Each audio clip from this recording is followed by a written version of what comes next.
Chelsea 4, Gent 2. We are on fire. What a performance from the boys. It wasn't all positives. There were a few negatives I want to talk about in this video. But currently, Chelsea are 5 games unbeaten. The B team and the A team are scoring goals for fun. And what a time it is to be a Chelsea fan. It was match day 1 of the Europa Conference League and Chelsea have 3 points on the board after a business as usual performance.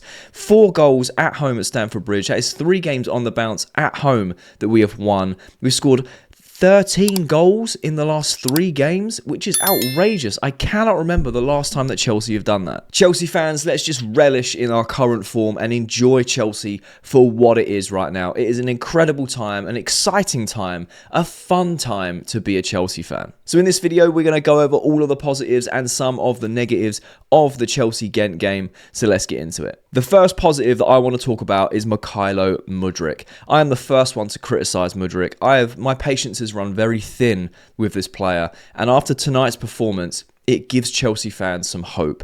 Now, I'm not going to go out and say he's going to win the Ballon d'Or this year, right? He has bags of talent and a high ceiling, we know that, but he always under-delivers. And in this game against Gent, he played very, very well. Always looking to beat a man, very direct, great assist that he got, great delivery in the box for Vega to finish off, which is a good finish from him. But overall, Mudryk had a very good game, and it gives Chelsea fans a glimpse of hope of what he can be. And I'm hoping that he takes this and it builds his confidence and he goes into the next game he plays and builds on this. And this is actually foundations and building blocks so we can start seeing the player that Chelsea signed. But like I always say, I'm the first to criticise, so I want to be the first to give his flowers when it is due. He had a very good game today. The next positive that I want to talk about is KDH, Kiernan Dewsbury-Hall. This is another player that has a lot of question marks around him from the Chelsea fans. Why did we buy him? Why did Maresca want to bring him to Chelsea? What does he really offer? We saw small glimpses in pre-season of how good this player can be. And we know that Maresca had worked with KDH at Leicester last season. Today, he had such a good game. Everything that he did seemed so effortless. His post-match interview, he looks genuinely gassed to be a Chelsea player and like just loving life at Stamford Bridge. I know he's not getting as many minutes, but again, this type of performance showcases to Chelsea fans, that's why we bought you and that's what you can offer. Again, with these foundations, hopefully he can build on this and he can push this forward into more cup games and push into that Premier League squad as and when he's needed. So happy for him to get his first goal. It was very clever in terms of always following in. I think Nkunku was challenged and KDH was there, mate. Great first time finish. First Chelsea goal. He looks so excited to score it. Very happy for him. It's been a long time coming to see what KDH can offer, and it was good to see. The next positive is 5 games unbeaten now. That has to be on the list of positives. We are playing so well. We just have to take note of that. Not get too carried away. I've had people saying we're going to title challenges, we're going to win this, we're going to win that. I'm not saying to get carried away. Enjoy it for what it is, of course.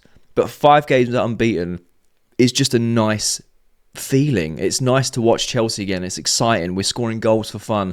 We're also conceding goals for fun, which is something we will talk about. But we should just enjoy it, Chelsea fans. 5 games unbeaten. Who would have thought at the start of the season that this is where Maresca would take Chelsea? I am hoping we can make it 6 games unbeaten with the game against Nottingham Forest, because if we can go into the international break 6 games unbeaten, that is going to do a world of good for our confidence coming out of the international break against Liverpool at Anfield. The other thing I want to highlight is the goal scoring. We've scored 13 goals in 3 games. This is the second game at Stamford Bridge back-to-back where the game's finished 4-2. Our goal scoring right now is frightening. Our attack is frightening. We look so potent in front of goal. And even though we create chance after chance, we're looking a lot more clinical. And this is a massive step forward for this Chelsea side compared to last season, where we were still creating all them chances, but we weren't putting them away. This makes such a big difference when you're going to teams or teams are coming to you, because you can afford to concede 1 or 2 goals because you know you're going to score 3 or 4. I don't think that's the best way of playing, to be like, we'll just outscore you. It reminds me very much of like 1970s Brazil. It was like, we don't care when we can see because we're going to go score 9 or 10. Look at the players we have. And I think defensively it has to improve and it will improve, and we'll talk about that in a little bit. But we just have to appreciate the attacking potency that Chelsea have right now. we have to talk about Renato Vega. What a player. This guy is proper Chelsea, and he's been there 20 minutes, right? This guy has so much passion. He loves playing for Chelsea. He gets involved with the crowd. Every tackle, every line-breaking pass, he's always trying to get the crowd involved. We love him. Defensively, solid. He can invert seamlessly into midfield. And today, his link up with Mudryk was fantastic on that left-hand side, offensively and defensively. Gets himself his first Chelsea goal. You can see how much it means to him. And I think we've got an absolute bargain on our hands with Vega. I can't remember how much we signed him for. It wasn't for a lot of money. You know, it's under 20 million. And yeah, this guy's an absolute gem. I love Renato Vega. He had a very good game today. Pedro Neto, another player with another goal who had another good game. This guy's frightening going forward, and he is so direct. I would really like to see Pedro Neto start against Nottingham Forest. I don't think he will, because he played the whole game against Gent, or most of the game against Gent. Tariq George came on and also had a good game for the minutes that he played. But Pedro Neto, man, I think it's about time that he gets his start in the Premier League side. He was very good defensively, and it went under the radar a lot. I've seen online so far. It went under the radar a lot. About his defensive sort of like being praised for it. Defensively did well, very well, and attacking, we know what he can do. He got himself another goal, which is a very good finish. Great ball by Disasi, by the way. Didn't know that was your game, Disasi, if I'm being honest. But great finish by Neto, and I think he just had a very good game in general. Always being direct, trying to beat a man, trying to find that option in the final third. Good game. Nkunku. Christopher Nkunku is a finisher. He is a world-class finisher. I was doing a TikTok watch-along, and everyone at halftime was like, Nkunku's ghosted. Where is he? Didn't even know he's on the pitch. And I was like, yeah, do you know what? He's not been involved a lot. He had very few touches. But then the opportunity he did get, finishes it. And that is a sign of an incredible centre-forward. You don't need to have many touches, but when your opportunity arises, you take it. He did the same thing against Bournemouth when he came on. He only had a limited amount of time, but he took his opportunity. We got the winner. And tonight against Gent, he didn't have many opportunities. There's a couple of shots that were actually defensively blocked, which he was pretty unlucky. There's nothing he could do about those. He was in the right positions, but they were well defended. But the opportunity he got, he took it with a great finish. And again, that guy, I think he's averaging a goal every 90 minutes at the moment, or something around that. It's either between 85 and 92 minutes. Like it's ludicrous, really, when you think about how injured he was last season and how well he is playing this season. Christopher Nkunku is a baller, and he's just a finisher. One more positive before we touch onto the negatives, and I want to highlight Cassidy.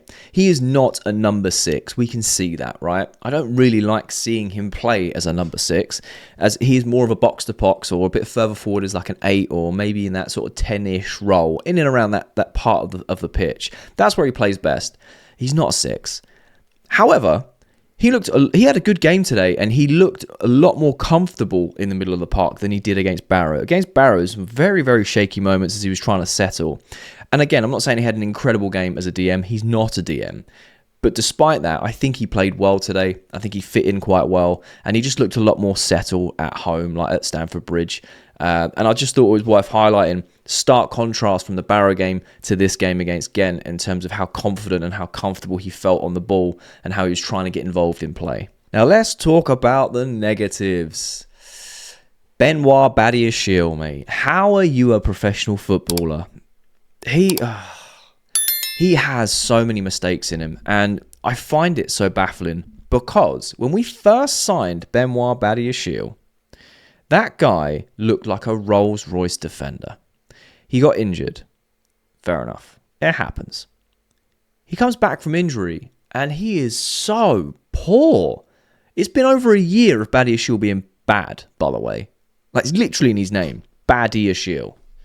I don't know what we see in him, man. He just sleeps defensively, and he takes too many touches. He doesn't clear his lines properly. He just always looks clueless in that back line. And I feel sorry for the other centre-backs and the other defenders that have to play around him because he's just full of mistakes. The next negative is the entire back line. And I feel like Vega had a very good game. Tosin was solid. And Disasi had good spells in the game. Wasn't perfect, but he had good spells.